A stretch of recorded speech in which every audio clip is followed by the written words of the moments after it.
Hi friends, in Intel microprocessor series we are going to study about the very first microprocessor introduced by Intel Corporation, which is 8085 microprocessor. So what are the features of 8085 microprocessor? So we have some 8 features of 8085 microprocessor. तो इनमें से ये क्या क्या features हैं एक एक करके हम लोग स्टडी करेंगे और इसके बाद 8085 माइक्रोप्रोसेसर के डिटेल को हम लोग समझने की कोशिश करेंगे. So the first thing is that 8085 microprocessor is introduced in 1976 by Intel Corporation, and it was 8-bit microprocessor having 8-bit ALU size. That means इसके एलयू में एक बार 8 बिट के डेटा को हम लोग स्टोर करके उसकी प्रोसेस कर सकते थे. जब हम लोग बात करें बसेस की तो इन 8085 micro processor the data bus is of 8 bit sized whereas the address bus is of 16 bit size. So when we talk about data bus, that means that particular bus which is responsible for carrying data, and the address bus who carries the address of memory where the data is stored. So 8085 microprocessor में जो address bus का size था वो 16 bit का था, वहीं पे data bus का साइज वो था वो 8 बिट का था. इसकी जब पैकेजिंग की बात करते हैं कि आईसी को जो इंट्रोड्यूस किया गया था उसकी पैकेजिंग क्या कैसी पैकेजिंग थी. आपने देखा होगा कि आज के माइक्रो प्रोसेसर वो स्क्वायर साइज में होते हैं और किसी में पिंस निकले हुए होते हैं बहुत सारे, किसी में पिंस नहीं भी होते हैं. तो that is called the packaging method. So जब 8085 माइक्रो प्रोसेसर इंट्रोड्यूस किया गया था तो वो जो उसका पैकेजिंग स्टाइल था वो था डुअल इनलाइन पैकेज था. दैट मीन्स कि उसमें वो एक 40 पिन का डिप पैकेज में इंट्रोड्यूस किया गया था. आपने बहुत सारे आईसीज को देखा होगा जो कि वो ब्लैक कलर की आईसीज होती है जिसके दोनों तरफ से टांगे निकली हुई होती है स्टील की. तो वो वही पैकेजिंग स्टाइल में इस 8085 माइक्रो प्रोसेसर को इंट्रोड्यूस किया गया, जैसे कि आप फिगर में देख पा रहे होंगे कि ये डुअल इनलाइन पैकेजिंग क्या है. वहीं पे जब हम लोग बात करेंगे कि इसके अंदर कौन कौन से रजिस्टर्स हैं और कितने तरह के रजिस्टर्स हैं, तो बेसिकली 8085 माइक्रो प्रोसेसर में रजिस्टर्स को अगर कैटेगराइज किया जाए तो 3 तरीके से कैटेगराइज किया गया अकॉर्डिंग टू देयर साइज. तो 8085 माइक्रो प्रोसेसर में हमारे पास 8 बिट के भी रजिस्टर्स होते हैं और 16 बिट के भी रजिस्टर्स होते हैं. जब हम लोग 8 बिट के रजिस्टर की बात करते हैं तो 8085 में एक्यूमुलेटर होता है, टेम्पररी रजिस्टर होता है, फ्लैग रजिस्टर होता है और इंस्ट्रक्शन रजिस्टर्स होते हैं.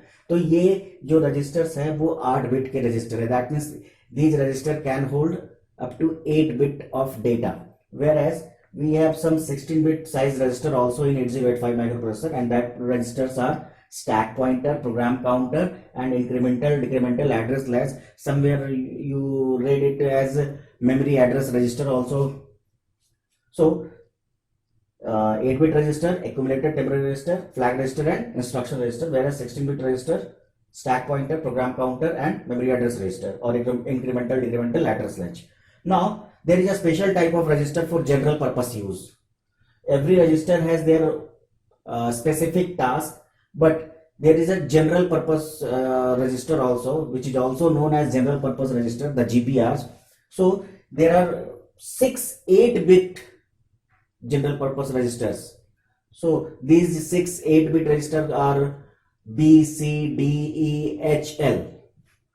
तो ये जो 8 बिट के 6 रजिस्टर्स हैं इनको 3 16 बिट के रजिस्टर के तौर पे भी हम यूज कर सकते हैं. दैट मीन्स ये रजिस्टर्स है उसको एज 8 बिट 6 रजिस्टर आप यूज करो या एज 16 बिट 3 रजिस्टर आप यूज करो.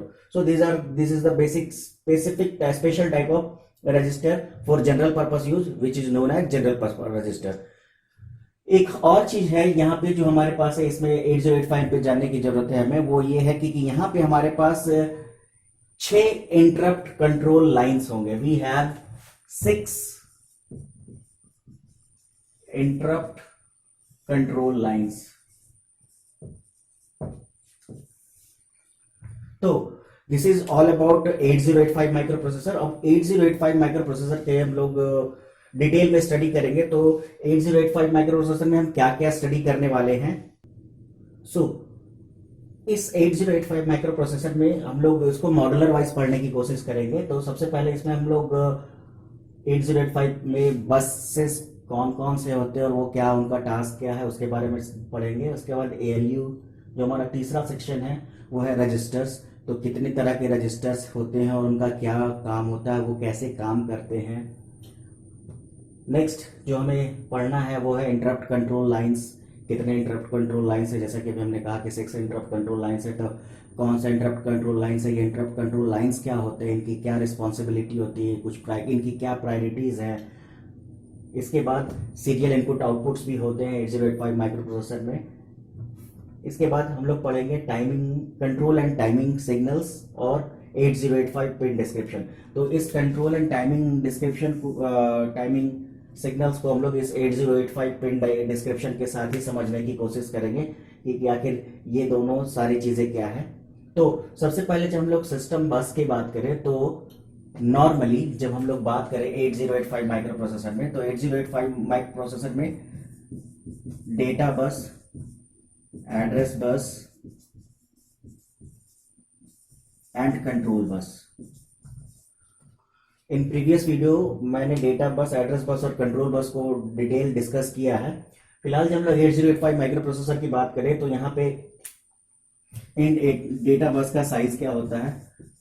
यहाँ पे 8085 माइक्रो प्रोसेसर में 8 बिट का डेटा बस होता है, वहीं पे एड्रेस बस जो होता है वो 16 बिट का होता है। एंड जब कंट्रोल बस की बात करते हैं तो टिपिकली यहाँ 10 कंट्रोल लाइंस होते हैं। So this is all about the buses which are included in the 8085 microprocessor. So what is data bus? Then the bus which carries data, the arithmetic data, the logical data, which comes from memory or stores in the registers.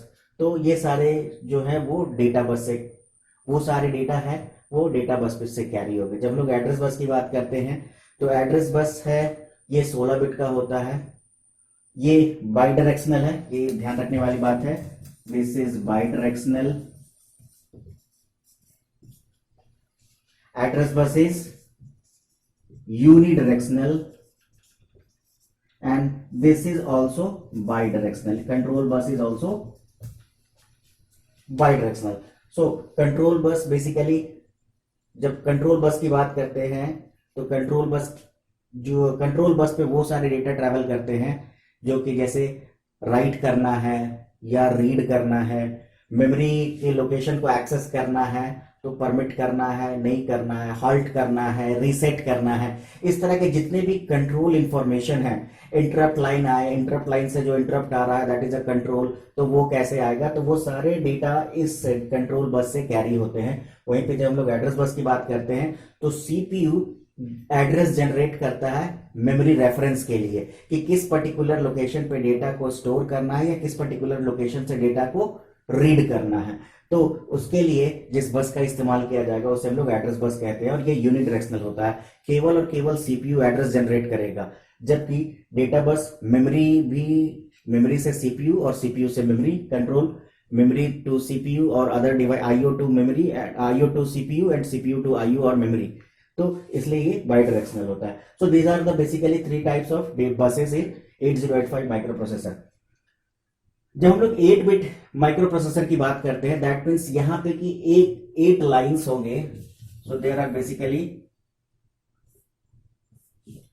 8 lines और इस 8 line पे एक bit एक बार में carry होगा। सो parallelly 8 bit जा सकता है या 8 बिट आ सकता है। तो this is all about 8 bit. वहीं पे जब हम लोग कंट्रोल बस की बात करते हैं तो यहाँ पे सिंपली टिपिकली 10 कंट्रोल लाइंस होते हैं और ये 10 कंट्रोल लाइंस काम करते हैं कि रीड करना है या राइट करना है, मेमोरी की किस लोकेशन को ब्लॉक करना है, हॉल्ट करना है, सिस्टम को रीसेट करना है, टाइमिंग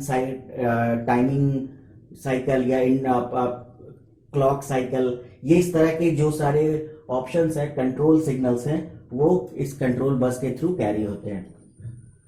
जब हम लोग एएलयू की बात करते हैं, जो हमारा दूसरा पॉइंट है एएलयू, अर्थमेटिक लॉजिक यूनिट। जैसा कि आप जानते हो कि कोई भी टास्क सीपीयू के अंदर जो एग्जीक्यूट होता है वो एएलयू के अंदर होता है। तो जब हम लोग 8085 माइक्रो प्रोसेसर की बात करें तो 8085 माइक्रो प्रोसेसर में जो एएलयू का साइज था वो 8 बिट का था, 8 बिट साइज एएलयू था। 8 बिट साइज एएलयू कहने का मतलब कि 8 बिट के डेटा को ये एक बार में प्रोसेस कर सकता है। That's why this 8085 micro processor is 8 bit micro processor. तो यहाँ पे फिर हमारे पास तीसरा ऑप्शन है वो है रजिस्टर्स। तो यहाँ पे डिफरेंट टाइप ऑफ रजिस्टर्स है, जैसा कि हमने कहा यहाँ 8 बिट के भी रजिस्टर्स होते हैं और 16 बिट के भी रजिस्टर्स होते हैं।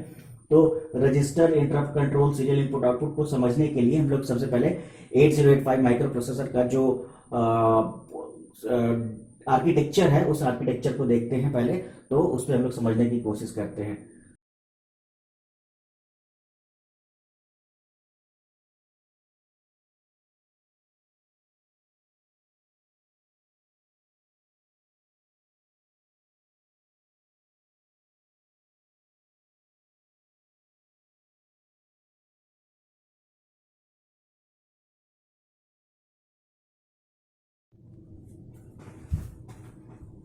जैसा कि आप इस 8085 माइक्रो प्रोसेसर के आर्किटेक्चर को देख रहे हो, तो इस आर्किटेक्चर में सबसे इंपॉर्टेंट बात यह है कि यहाँ पे जो इंटरनल बस का साइज है, this is internal data bus. तो इस इंटरनल डेटा बस का साइज है वो 8 बिट का है, और इसी 8 बिट के डेटा बस पे सारे के सारे रजिस्टर्स आप देख रहे हो जुड़े हुए हैं। That means there is a single bus on which all registers and this interrupt control, serial input output control all are dependent upon this register, this bus. So इस बस को एक टाइम पे कोई एक ही बार यूज करेगा, इसके लिए यहाँ पे मल्टीप्लेक्सर सर्किट का यूज किया जाता है। ये कौन क्या यूज करेगा, कब यूज करेगा। सबसे पहले हम लोग यहाँ पे रजिस्टर की बात करें तो हमारे पास कौन कौन से रजिस्टर है और उनका पर्पस क्या है। The first register we have accumulator which is of 8 bit size. This is special type of register। आप देख रहे होगे कि एक्यूमुलेटर यहाँ पे इंटरनल बस से बाई डायरेक्शनल है। यहाँ आप जो भी देख रहे होगे एरो साइन जरूर ध्यान देना कि वो डायरेक्शनल है या बाई डायरेक्शनल है। इस वीडियो के एंड में मैं एक फ्रेश 8085 माइक्रो प्रोसेसर का इमेज दे दूंगा जिसको आप भी देख सकते हो फिर से। तो ये एक्यूमुलेटर है जो 8 बिट साइज का रजिस्टर है, और इस 8 बिट साइज के एक्यूमुलेटर की खासियत ये है कि ये एक ऐसा रजिस्टर है जो कि डेटा को स्टोर करता है। That means it stores operand as well as result. यानी अगर हम बात करें 2 and 2 बोथ को, हम तो इस दोनों नंबर को हमें जोड़ना है तो 2 और 2 जोड़ेंगे तो 4 होगा। तो पहला 2 और दूसरा 2 ये दोनों ऑपरेंड कहलाएंगे, और 4 क्या होगा, रिजल्ट होगा। तो एक्यूमुलेटर एक ऐसा रजिस्टर है जो कि ऑपरेंड को भी स्टोर करता है और रिजल्ट को भी स्टोर करता है। तो ये एक स्पेशल टाइप ऑफ रजिस्टर है। ये डायरेक्टली देखो आप एएलयू से जुड़ा हुआ है। जब टेम्पररी रजिस्टर की बात करें, this is 8 bit size temporary register. ये टेम्पररी रजिस्टर का बेसिक जो पर्पस है वो ये है कि ये टेम्पररी डेटा अगर वो स्टोर करने की जरूरत हुई एएलयू को ड्यूरिंग प्रोसेसिंग और ड्यूरिंग अर्थमेटिक और लॉजिकल ऑपरेशन, तो ये टेम्पररी रजिस्टर को यूज करेगा, और ये भी बाइडायरेक्शनली जुड़ा हुआ है इस इंटरनल बस से। फ्लैग रजिस्टर, तो फ्लैग रजिस्टर को इसके बाद हम देखते हैं। इसके बाद हमारे पास है जो अगला रजिस्टर है जिसका नाम है इंस्ट्रक्शन रजिस्टर। ये बहुत इंपॉर्टेंट है। ये इंस्ट्रक्शन रजिस्टर उस इंस्ट्रक्शन को होल्ड करेगा जिसका एग्जीक्यूशन एएलयू के अंदर होना है। So this instruction register holds the instruction which will go for execution. यानी ये इंस्ट्रक्शन रजिस्टर जो 8 बिट का है, जो इंस्ट्रक्शन जो एग्जीक्यूशन होना है जिस प्रोसेस का, उस प्रोसेस का डेटा को ये स्टोर करेगा। अब आप देखो इंटरनल बस से ये यूनिडायरेक्शनली जुड़ा हुआ है, ये बाइडायरेक्शनल नहीं है। ये इधर से आया है इंस्ट्रक्शन रजिस्टर, और फिर ये इंस्ट्रक्शन रजिस्टर फॉरवर्ड कर रहा है। यहाँ पे एक हमारे पास instruction decoder and machine cycle encoding है। तो यहाँ पे इंस्ट्रक्शन डिकोडर क्या कर रहा है, जो इंस्ट्रक्शन आया हुआ है वो इंस्ट्रक्शन किस तरह का है उसको डिकोड करके, और वो फिर उसको पास करता है इस टाइमिंग एंड कंट्रोल सिग्नल को, कंट्रोल सर्किट को, टाइमिंग एंड कंट्रोल सर्किट। ये बेसिकली सीयू का काम है। सीयू क्या करना है, इसके साथ क्या क्या काम होना है। तो टाइमिंग एंड कंट्रोल सर्किट्स को क्या मैंने डिटेल्स यहाँ पे नहीं दिया है क्योंकि मैं हम लोग इसको दूसरे वीडियो में डील करेंगे, इसलिए फिलहाल ये इंस्ट्रक्शन साइकिल, इंस्ट्रक्शन रजिस्टर से जो इंस्ट्रक्शन है वो इंस्ट्रक्शन डिकोडर में जाता है। एक टर्म होता है इंस्ट्रक्शन साइकिल। तो इंस्ट्रक्शन साइकिल मतलब कोई भी इंस्ट्रक्शन कैसे एग्जीक्यूट होता है, तो उसके फेजेस होते हैं। तो सबसे पहला होता है फेच साइकिल, फिर होता है डिकोड साइकिल, फिर होता है एग्जीक्यूट साइकिल, और चौथा होता है इंटरप्ट साइकिल जो कि ऑप्शनल होता है। तो सबसे पहले देखो क्या हो रहा है, इंस्ट्रक्शन को यहाँ पे फेच किया गया, फेच करने के बाद यहाँ पे उसको डिकोड किया जाएगा, और डिकोड करने के बाद उसका एग्जीक्यूशन होगा। तो इसको भी हम लोग कोई किसी और वीडियो में समझने की कोशिश करेंगे कि इंस्ट्रक्शन साइकिल क्या होता है। तो इंस्ट्रक्शन डिकोडर क्या कर रहा है, जो इंस्ट्रक्शन आया है उसके अंदर क्या क्या चीजें क्या करना है वो यहाँ पे डिफाइंड होता है इस इंस्ट्रक्शन डिकोडर में। इसके अलावा यहाँ पे आप देख रहे होंगे कि ये रजिस्टर्स एरे, मतलब यहाँ बहुत सारे रजिस्टर एक साथ जुड़े हुए हैं। तो यहाँ पे आप देख रहे हो ये एक्यूमुलेटर, टेम्प रजिस्टर और इंस्ट्रक्शन रजिस्टर को हम लोगों ने समझ लिया कि ये तीनों रजिस्टर्स क्या है। इसके बाद हमारे पास जो हमने डिस्कस करा था जनरल पर्पस रजिस्टर होते हैं। तो ये जो आप देख रहे हो ये 6 रजिस्टर BCDEHL, ये 6 रजिस्टर 8-8 बिट के रजिस्टर है, और ये सारे के सारे जनरल पर्पस रजिस्टर कहलाते हैं। अब इस जनरल पर्पस रजिस्टर की एक खासियत ये है, जैसा कि मैं आपको बता चुका ऑलरेडी, या तो आप इसको 16-16 बिट का 3 रजिस्टर के तौर पे यूज कर लो, या फिर 8-8 बिट के 6 रजिस्टर के तौर पे यूज कर लो, depending upon your task and depending upon your process, depending upon your data. जिस तरह का डेटा है, अगर 16 बिट का डेटा है तो आप 16 बिट के तौर पे इसको यूज कर सकते हो, 8 बिट का डेटा है तो आप इसको 8 बिट के यूज करके, तो 8 बिट के डेटा को स्टोर करके यूज कर सकते हो। This is the lower part, this is the higher part, this is lower part, this is higher part, this is lower part, this is higher part. This higher and lower means कि अगर इसको 16 bit के तौर पे use करेंगे तो 0 1 2 3 4 5 6 7 8, तो यहां से 0 होगा और ये 15 होगा। और लोअर पार्ट की बात करेंगे तो ये 8 बिट का लोअर पार्ट है। Now we have the 3 more register which is stack pointer, program counter and decrement address latch। तो जब स्टैक पॉइंटर की बात करें तो ये 16 बिट का स्टैक पॉइंटर है।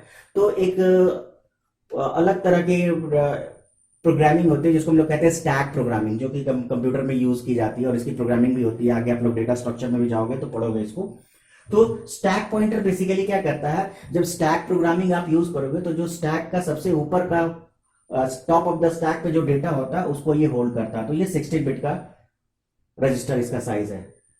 प्रोग्राम काउंटर, अगर आपने ऑपरेटिंग सिस्टम पढ़ा है और ऑपरेटिंग सिस्टम में आपने पढ़ा होगा कि नेक्स्ट इंस्ट्रक्शन जो एग्जीक्यूट होना है वो पहले से पता है हमें, तो वो पहले से पता क्या है, तो this program counter stores the address of the next instruction. यानी एक इंस्ट्रक्शन जो भी एग्जीक्यूट हो रहा है, जो इंस्ट्रक्शन रजिस्टर में आया, और अगला कौन एग्जीक्यूट होना है वो इस प्रोग्राम काउंटर में उसका एड्रेस क्या होता है, स्टोर होता है। क्योंकि एड्रेस हमारा 16 बिट का होता है, that's why this program counter is of 16 bit size. वहीं पे स्टैक पॉइंटर में जब हम लोग बात कर रहे हैं टॉप अप स्टैक की, मतलब स्टैक के ऊपर में जो सबसे रखा हुआ है, तो स्टैक क्या है, एक मेमोरी एड्रेस है, तो वो भी 16 बिट का होगा, क्योंकि यहाँ पे एड्रेस बस 16 बिट का है, दैट्स व्हाई ये 16 बिट का है। डिक्रीमेंट एड्रेस लैच, या इसको हम लोग मेमोरी एड्रेस रजिस्टर भी कहते हैं। यानी यहाँ पे जो आपका एक एक करके बढ़ रहा है या घट रहा है एड्रेसिंग, क्योंकि इंस्ट्रक्शन एक एक करके 1 2 3 इस तरीके से बढ़ते हैं, या फिर कभी कभी जंप भी होता है, तो वो जो डेटा होगा वो यहाँ पे स्टोर होगा, उस मेमोरी का एड्रेस यहाँ पे क्या होगा, स्टोर होगा। तो उसके लिए ये यूज किया जा रहा है। Finally we have the flag register, it is very much important. जब इस फ्लैग रजिस्टर की बात करें तो ये फ्लैग रजिस्टर कहने का तो 8 बिट का रजिस्टर है, बट इट इज नॉट हम लोग यहाँ पे इसको 8 बिट के रजिस्टर के तौर पे यूज नहीं करते हैं।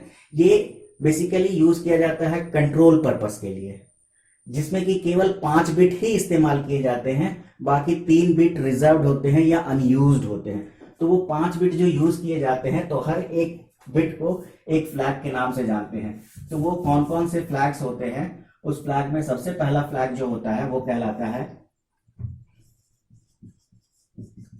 carry flag.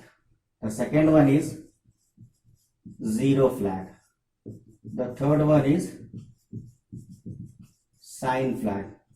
The fourth one is auxiliary carry flag. And the last one is parity flag. So let's have a look about all the flags. तो सबसे पहले हम लोग जब बात करें कैरी फ्लैग की, तो कैरी फ्लैग क्या है, जैसा कि नाम आप देख रहे हो कैरी।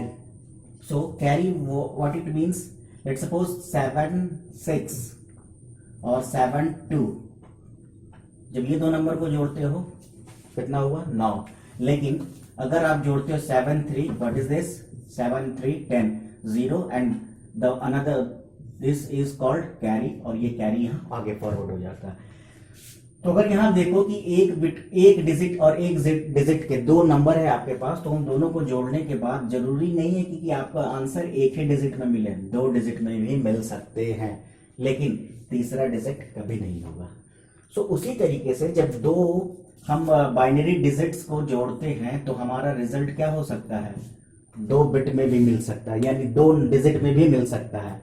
तो अब जैसा कि आप देख रहे हो कि ALU जो हमारा 8 बिट का है और दूसरा ऑपरेंड मान लो कि एक्यूमुलेटर में था, तो उन दोनों को हमने ऐड किया तो रिजल्ट 8 बिट का भी हो सकता है और रिजल्ट 9 बिट का भी हो सकता है। तो जो अगर वो 9वां बिट आ रहा है तो that 9th bit is carry.